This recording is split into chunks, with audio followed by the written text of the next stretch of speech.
नमस्कार दोस्तों, स्वागत है आपका आपके अपने YouTube channel RBSC online classes में। जैसा कि बच्चों बहुत सारे कमेंट्स आ रहे थे कि सर हाफ ईयरली के एग्जाम की तैयारी करवाइए, तो आज के वीडियो में अपन लेके आए हैं क्लास 10th का जो साइंस का पूरा सिलेबस का जो महत्वपूर्ण एमसीक्यूज है वो अपन बात करने वाले हैं। मात्र 30 एमसीक्यूज यानी 30 महत्वपूर्ण ऑब्जेक्टिव पर्सन आप अच्छे से अध्ययन कर लेते हो तो उम्मीद करते हैं आपके अर्धवार्षिक के अंदर एक अच्छी प्रिपरेशन पहले हो जाएगी, यानी आपको पहले आइडिया लग जाएगा कि हमारी तैयारी किस प्रकार की है। तो चलिए अपन बात करने वाले हैं आपके जो हाफ ईयरली एग्जाम होने वाले हैं उसके साइंस के जो महत्वपूर्ण एमसीक्यूज हैं उसकी बात करते हैं। महत्वपूर्ण 30 एमसीक्यूज हैं। ये आपको एमसीक्यूज पीडीएफ के रूप में भी मिलेंगे, लेकिन आप वीडियो को पूरा ध्यान से देखेंगे तो आपको मिल जाएंगे। पीडीएफ में कहां से मिलेंगे? तो सबसे पहला क्वेश्चन आपको दिया हुआ है, देखिएगा महत्वपूर्ण, आपको आंसर भी साथ में बताए जा रहे हैं। सबसे पहला क्वेश्चन दिया Fe2O3 plus Al2O3 plus Fe किस प्रकार की अभिक्रिया है? ये 2 यहां लगा हुआ है, ये किस प्रकार की अभिक्रिया है? तो हम देखते हैं यहां पर Fe ने Al ने क्या किया है, Fe को विस्थापित कर दिया, और ऐसी अभिक्रिया जो विस्थापित कर दे उसको हम क्या कह देते हैं? जैसे हमने कहा संयोजन अभिक्रिया, द्विविस्थापन, वियोजन या फिर विस्थापन अभिक्रिया। तो कौन से प्रकार की अभिक्रिया है ये हमारी होगी विस्थापन अभिक्रिया। कौन से प्रकार की अभिक्रिया है? विस्थापन अभिक्रिया, यानी ऐसी अभिक्रिया जो एक तत्व दूसरे तत्व को विस्थापित कर दे।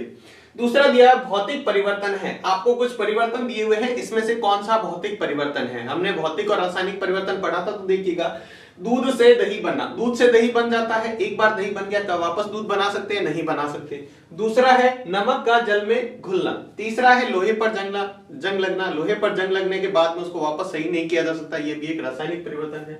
और लकड़ी का जलना, लकड़ी जलने पर आपको पता है राख बन जाती है, उससे वापस लकड़ी नहीं बना सकते। लेकिन अगर नमक जो क्या है जल में घुल गया है या चीनी जल में घुल गई है तो उसको वापस अलग से किया जा सकता है, उसका वाष्पीकरण करके। कैसे? उसका वाष्पीकरण, उसको गर्म करते रहो, पानी भाप बन के उड़ जाएगा और हमारा नमक रह जाएगा। अगला है ZnO प्लस C।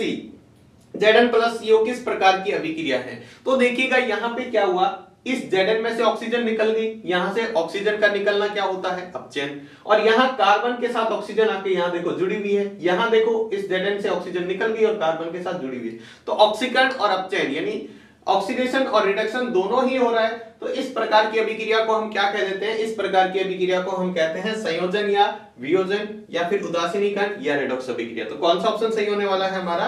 रेडॉक्स अभिक्रिया। कौन सी अभिक्रिया है? रेडॉक्स अभिक्रिया। अगला प्रश्न है अपच के उपचार में किस औषधि का उपयोग किया जाता है? अपच की स्थिति होने में कौन सी औषधि का उपयोग किया जाता है? एंटीबायोटिक, एनाल्जेसिक, एंटासिड या फिर एंटीसेप्टिक। तो हमने सिंपल सा पढ़ा हुआ है कि जब एसिडिटी या हमारे पेट में जलन हो जाती है, ठीक है, तो उसके उपचार में या अपच के उपचार में हम जो दवाई काम में लेते हैं उसको हम एंटासिड कहते हैं। क्या कहते हैं? एंटासिड। नेक्स्ट क्वेश्चन देखते हैं। अगला क्वेश्चन हमें दिया हुआ है चींटी के डंक में कौन सा अम्ल पाया जाता है? मैथेनोइक अम्ल, एसिटिक अम्ल, ऑक्जेलिक अम्ल या फिर टार्टरिक अम्ल। हमने वहां पर अच्छे से पढ़ रखा है कौन सा अम्ल होता है चींटी के डंक में? मैथेनोइक अम्ल पाया जाता है।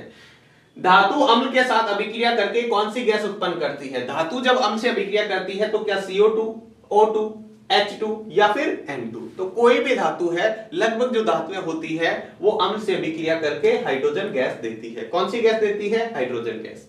अगला है रक्त का पीएच है, बहुत महत्वपूर्ण पर्सन है। रक्त का पीएच 7 होता है, 0 होता है, 7.4 होता है या फिर 10 होता है। तो ये आपको बहुत अच्छे से ध्यान रखना है, जो रक्त का पीएच होता है वो 7.4 होता है, और जो उदासीन विलयन होता है उसका कितना होता है? 7। ये भी ध्यान रखना है आपको, उदासीन का कितना होता है?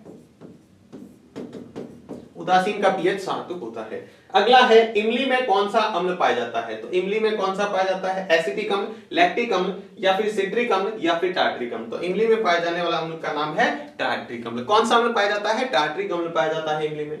नेक्स्ट हमारा अगला क्वेश्चन देखते हैं। अगला क्वेश्चन दिया पीने योग्य पानी को जीवाणु मुक्त करने में किसका उपयोग किया जाता है? पीने के पानी को साफ करने में किसका उपयोग किया जाता है? धावन soda, caustic soda, baking soda या फिर विरंजक चूर्ण। तो सिंपल सा हमें याद है अच्छे से, विरंजक चूर्ण है जो पीने के पानी को साफ करता है। अगला है कौन सी धातु कमरे के ताप पर द्रव अवस्था में पाई जाती है? धातु ध्यान रखना है, धातु जो है द्रव अवस्था में पाई जाती है कौन सी? ब्रोमीन। देखिएगा ब्रोमीन द्रव अवस्था में पाई जाती है, लेकिन ब्रोमीन अधातु है, धातु नहीं है, ध्यान रखना, अधातु है। सोडियम, मरकरी या फिर जिंक। तो हमें पता है मरकरी जो है वो क्या है? द्रव अवस्था में पाई जाती है, हम थर्मामीटर के अंदर देखते हैं। कौन सी धातु ऊष्मा की सबसे अच्छी चालक है? तांबा, सोना, चांदी या फिर एल्यूमिनियम? सबसे अच्छी चालक जो बात करें वो है चांदी। जो ऊष्मा की सबसे अच्छी चालक कौन है? चांदी है। ऊष्मा की सबसे अच्छी चालक चांदी।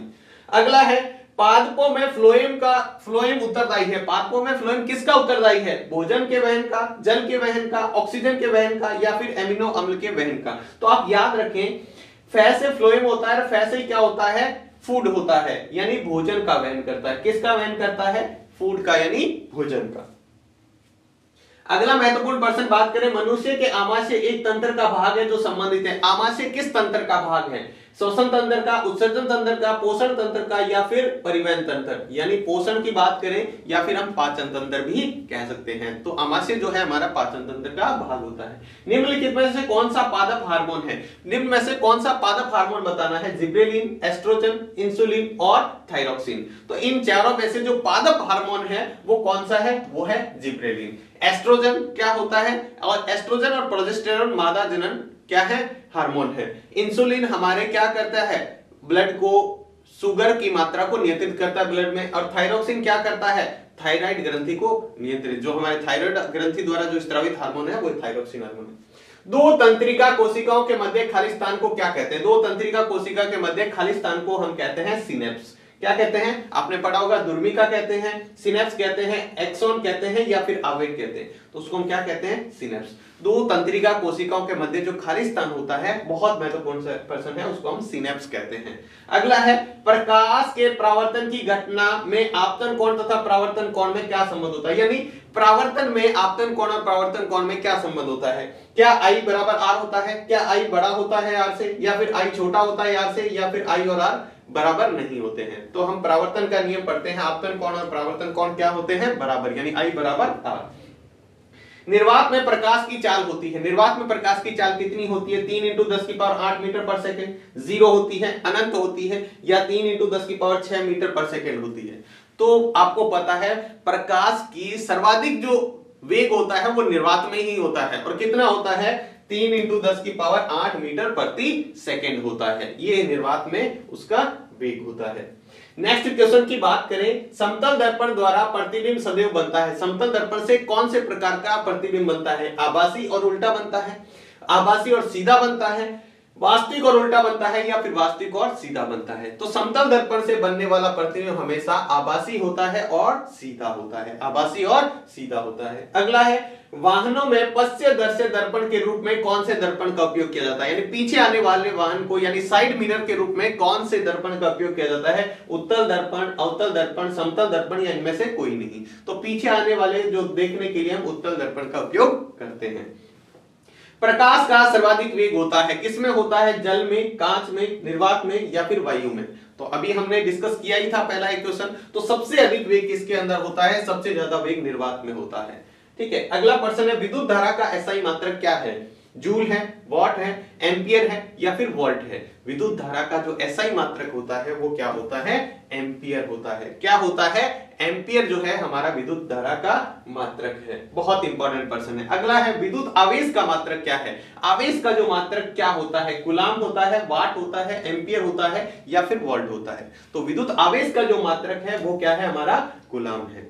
नेक्स्ट प्रश्न है, विभवांतर का एसआई मात्रक क्या है? विभवांतर जो होता है उसका एसआई मात्रक जूल होता है, वाट होता है, एम्पियर होता है या फिर वोल्ट होता है? तो जो विभवांतर है वो किसका? विभवांतर का मात्रक क्या होता है? वोल्ट होता है। क्या होता है? वोल्ट होता है। और मात्रक की ही बात करें तो प्रतिरोधकता का एसआई मात्रक क्या होता है? देखो, मात्रक वाले प्रश्न आपके बहुत इंपॉर्टेंट है। आपके जो मात्रक है उनको आप अच्छे से याद करें। आपके जो विद्युत वाला चैप्टर है उसके मात्रक है वो अच्छे से याद कर लें। तो प्रतिरोधकता का मात्रक जूल होता है, वॉट होता है, ओम मीटर होता है या फिर वोल्ट होता है? तो ओम मीटर होता है प्रतिरोधकता का मात्रक। और प्रतिरोध का मात्रक क्या होता है? सिर्फ ओम होता है। सिर्फ प्रतिरोध की बात करें तो ओम होता है, और प्रतिरोधकता की बात करें ये तो क्या होता है? ओम इंटू मीटर होता है। विद्युत शक्ति का मात्रक बहुत इंपॉर्टेंट है। विद्युत शक्ति का मात्रक जूल होता है, वॉट होता है, एम्पियर होता है या फिर वोल्ट होता है? तो विद्युत शक्ति का जो मात्रक होता है वो क्या होता है?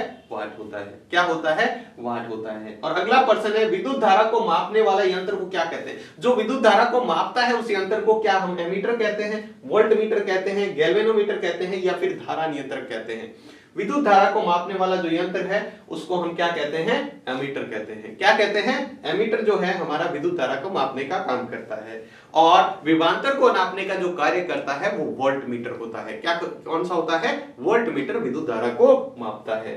नेक्स्ट हम बाकी हुए क्वेश्चन की बात करें तो अगला क्वेश्चन है जो हमारे लास्ट चैप्टर पर्यावरण वाले में से अगर पूछा जाए तो इस तरह से क्वेश्चन है, वे जीव जो अपना भोजन स्वयं बनाते हैं क्या कहलाते हैं। जो अपना भोजन स्वयं बनाते हैं, उत्पादक कहलाते हैं, उपभोक्ता कहलाते हैं, अपमार्जक कहलाते हैं, या सभी, इस उपरोक्त सभी। तो जो अपना भोजन स्वयं बनाते हैं वो क्या कहलाते हैं, उत्पादक कहलाते हैं। क्या कहलाते हैं, उत्पादक कहलाते हैं। जैसे पेड़ पौधे, नील हरित शैवाल। ओजोन का सूत्र है, ओजोन का सूत्र क्या होता है, O, सिर्फ O होता है, O2 होता है, O3 होता है, या इनमें से कोई नहीं। तो ओजोन जो है उसका सूत्र जो होता है उसमें ऑक्सीजन के 3 परमाणु होते हैं, ऑक्सीजन 3 परमाणु मिलकर एक ओजोन का अणु बनाता है, तो सूत्र क्या होता है, O3 होता है। अगला प्रश्न है, ओजोन परत को हानि पहुंचाने वाला रासायन कौन सा है। ओजोन परत को जो हानि पहुंचाने वाला रासायन कौन सा है, आप बता सकते हैं DDT हो गया, CFC हो गया, O2 हो गया, या फिर CO2। तो ओजोन को जो सबसे ज्यादा नुकसान पहुंचाने वाला जो पदार्थ है वो है CFC, और CFC का पूरा नाम क्या होता है, क्लोरोफ्लोरोकार्बन। क्लोरोफ्लोरोकार्बन जो है CFC का पूरा नाम है। और अंतिम प्रश्न है, जीव मंडल में ऊर्जा का मुख्य स्रोत कौन सा है। सबसे ज्यादा जो हमारे जीव मंडल में जितनी भी ऊर्जा मिलती है उसका मुख्य स्रोत, मेन स्रोत कौन सा है। क्या वो वायु है, क्या सूर्य है, क्या पौधे हैं, या फिर परमाणु ऊर्जा है। तो जो हमारे जीव मंडल का ऊर्जा का मुख्य स्रोत कौन सा है, सूर्य है। कौन सा है, सूर्य। तो ये थे हमारे महत्वपूर्ण साइंस के 30 ऑब्जेक्टिव प्रश्न आपकी अर्धवार्षिक परीक्षा 2023 के लिए। उम्मीद है आपको अच्छे से समझ में आ गया होगा। आप इसकी PDF देखना चाहते हैं तो आप डिस्क्रिप्शन में जाकर आप वहां पे ग्रुप में जुड़ सकते हैं जहां पर आपको इसकी PDF मिल जाएगी। तो ये थे आपके महत्वपूर्ण MCQs। इसी तरह और क्वेश्चन चाहते हैं तो आप कमेंट कीजिएगा आपके बाकी सब्जेक्ट के, और बाकी के जो क्वेश्चन हैं साइंस के और जी ऑब्जेक्टिव के बाद में आपको जो लघुतरात्मक, अति लघुतरात्मक जो प्रश्न पूछे जाते हैं वो भी आपको वीडियो के थ्रू मिल जाएंगे। तो आज के वीडियो में बस इतना ही, मिलते हैं नेक्स्ट वीडियो में इसी तरह के महत्वपूर्ण प्रश्नों के साथ। तब तक के लिए धन्यवाद।